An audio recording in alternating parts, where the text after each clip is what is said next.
بسم اللہ الرحمن الرحیم۔ السلام علیکم ورحمۃ اللہ وبرکاتہ۔ دوستو، قوم لوط ایک ایسی قوم تھی جنہوں نے دنیا میں سب سے پہلے ہم جنس پرستی، ہومو سیکسولیٹی یعنی مرد نے مرد سے، عورت نے عورت سے زناکاری کی شروعات کی۔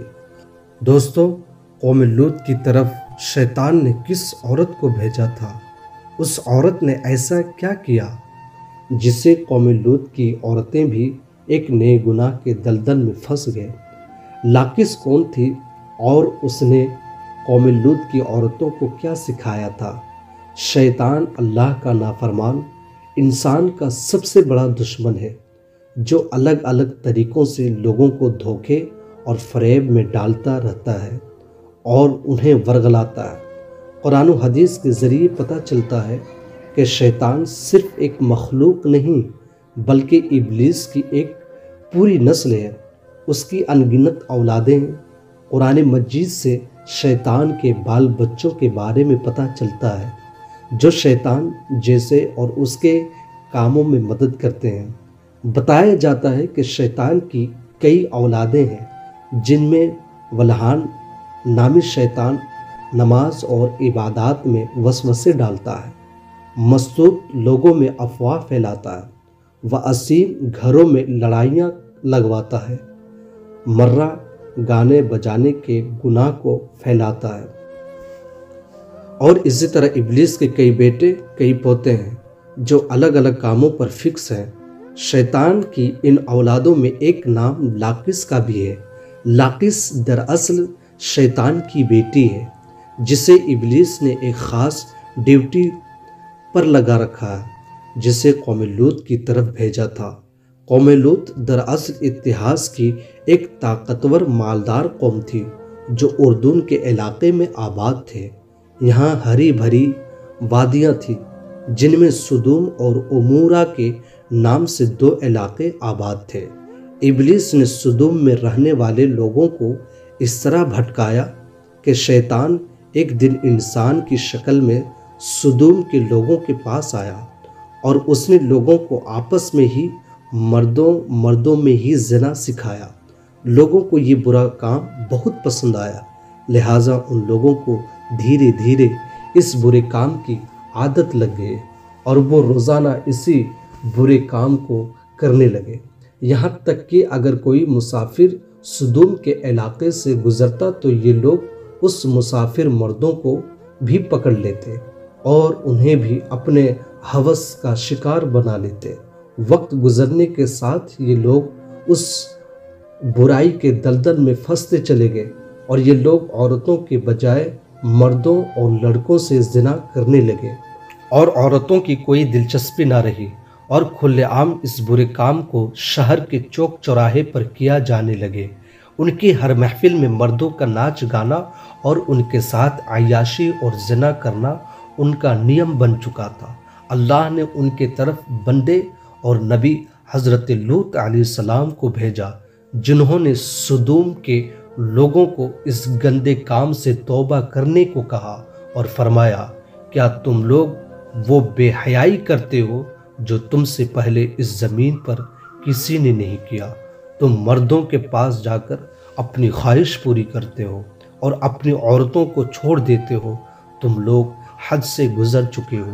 لیکن قوم لوط پر ان سب باتوں کا کوئی اثر نہ ہوا، بلکہ وہ الٹا لوط علیہ السلام کے خلاف ہو گئے اور انہیں مجبور کرنے لگے، تم اتنے ہی نیک اور پاک ہو تو اس بستی سے نکل جاؤ۔ سدوم کے لوگوں کا مردوں سے زنا کرنا صرف ایک گناہ ہی نہیں تھا، بلکہ اس کام سے وہ خدا کے بنائے ہوئے قانون کو تباہ و برباد کر رہے تھے اور ایسے گمبھیر جرم کی شروعات کر چکے تھے جس سے انسانوں کی آبادی بڑھنے کا سسٹم ختم ہو رہا تھا۔ بہرحال جب قوم لوط کے مردوں نے اپنی عورتوں سے صحبت کرنا اور ان سے اپنی خواہش پوری کرنا چھوڑ دیا تو ابلیس کے لیے یہ ایک اچھا موقع تھا کہ وہ اس قوم میں ایک نئے گناہ کے شروعات کرے۔ شیاطین میں سب سے زیادہ حسین و جمیل اور خوبصورت لاقص تھی۔ ابلیس نے اسے حکم دیا کہ وہ ایک خوبصورت عورت کا روپ دھارن کرے اور وہ قوم لوط ان کی عورتوں کے پاس جائے اور انہیں عورت سے زنا کرنا سکھائے جنہیں ان کے مردوں نے چھوڑ دیا ہے۔ لہٰذا لاقس ایک خوبصورت عورت کی شکل میں ان عورتوں کے پاس آئی اور ان کے پاس آ کر کہنے لگی، میں تباہ و برباد ہو گئی، میرا شوہر مجھے چھوڑ کر ایک نوجوان مرد کے ساتھ زنا کاری کر رہا ہے، لہٰذا میری جوانی اور میرا حسن سب کچھ تباہ و برباد ہو گیا اور سب یوں ہی بیکار ہو جائے گا۔ یہ سن کر قوم لوط کی دوسری عورتیں بھی چرچا کرنے لگی اور اپنے شوہروں کو برا بھلا کہنے لگی۔ ان عورتوں سے کہا، ہم بھی ان مردوں سے آزاد ہو جائیں گے اور ان کا انتظار نہیں کریں گے جس طرح ان لوگوں نے ہمیں چھوڑ دیا ہے۔ اب ہم سب کو بھی ان مردوں کی کوئی ضرورت نہیں رہے گی، ہم اپنی خواہشات آپس میں ہی پورا کر سکتے ہیں۔ ان پر ان عورتوں نے لاقس سے پوچھا کہ وہ کیسے؟ لہٰذا لاقس قوم لوط کی ایک مالدار اور خوبصورت عورت کے پاس آئی اور اس کے ساتھ زناکاری کی اور ان عورتوں کو عورتوں سے زناکاری کا شیطانی طریقہ سکھایا۔ اس مالدار عورت کو یہ برا کام بہت پسند آیا، لہٰذا وہ عورت سدوم اور عمورہ کے دوسری عورتوں کے پاس گئی اور ان سب کو بھی اس طرح سے کرنے کو کہا، اور اس طریقے سے عورتوں کے بیچ زناکاری کا سلسلہ شروع ہوا۔ جب ان مردوں نے دیکھا عورتیں عورتوں کے ساتھ اپنی خواہش کو پوری کر رہی ہیں تو ان مردوں نے اپنے عورتوں کو اس برے کام سے منع نہیں کیا، وہ خود بھی اس برے کام میں بھی ڈوبے رہے اور اپنی عورتوں کو بھی اس گناہ میں شامل کرتے رہے۔ آخر کار جب قوم لوط سرکشی اور گناہ حد سے زیادہ بڑھ گئے تو اللہ تعالیٰ نے ان پر پتھروں اور آگ کے انگاروں کا عذاب بھیجا جس سے ان کے جسموں کے پرخچے اڑ گئے۔ سدوم اور عمورہ کے 5 بستیاں بالکل تباہ و برباد ہو گئی۔ سدوم اور عمورہ اور ان علاقوں میں ہونے والے اس گناہ کا ذکر نہ صرف اسلام میں بلکہ توریت اور انجیل میں بھی ملتا ہے، جس میں ان علاقوں میں سڈوم اینڈ گمورہ کو سن سٹی کہا گیا ہے۔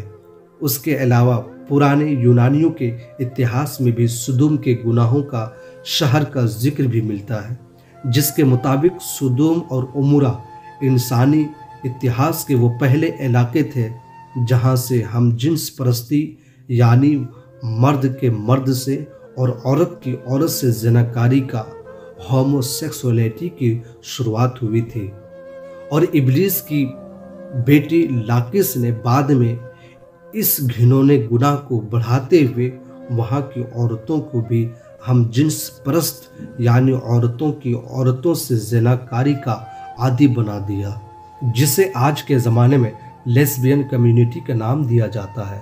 سدوم اور عمورہ کے بعد ہم جنس پرستی کا یہ بیماری پرانے مصر، یونان، چین، افریقہ اور یورپ میں پھیلتا چلا گیا، اور آج کے اس زمانے میں یورپ اور امریکہ نے ہم جنس پرستی کی سب سے زیادہ طرفداری کی، جو ترقی یافتہ لوگوں میں بحث چلا، اور اس گھنونے جرم کو بھی قانونی رائٹس مانگی گئی۔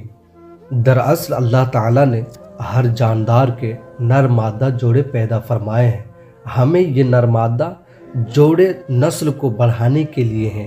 ان کا آپس میں جنسی ملاپ قدرت کے قانون کے مطابق ہے۔ انسانی قانون کسی حال میں بھی اللہ کے قانون کے برابر نہیں ہو سکتا۔